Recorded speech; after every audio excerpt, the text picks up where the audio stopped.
खुद एतमादी का पहला कदम। नन्ही चिड़िया की कहानी। जंगल के किनारे एक दरख्त पर नन्ही चिड़िया रहती थी।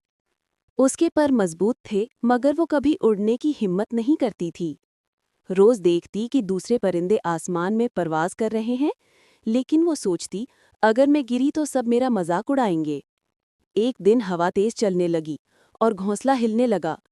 नन्ही चिड़िया के दिल में खौफ बैठ गया कि अगर उसने कभी उड़ना न सीखा तो जिंदगी मुश्किल हो जाएगी।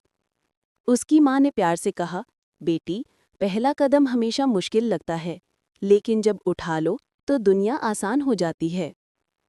नन्ही चिड़िया ने कांपते पर फैलाए और दरख्त की शाख से छलांग लगाई।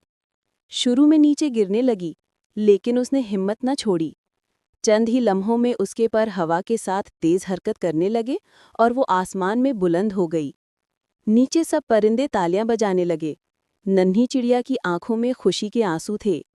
उसने सीख लिया था कि खुद एतमादी का पहला कदम ही कामयाबी की असल परवाज है।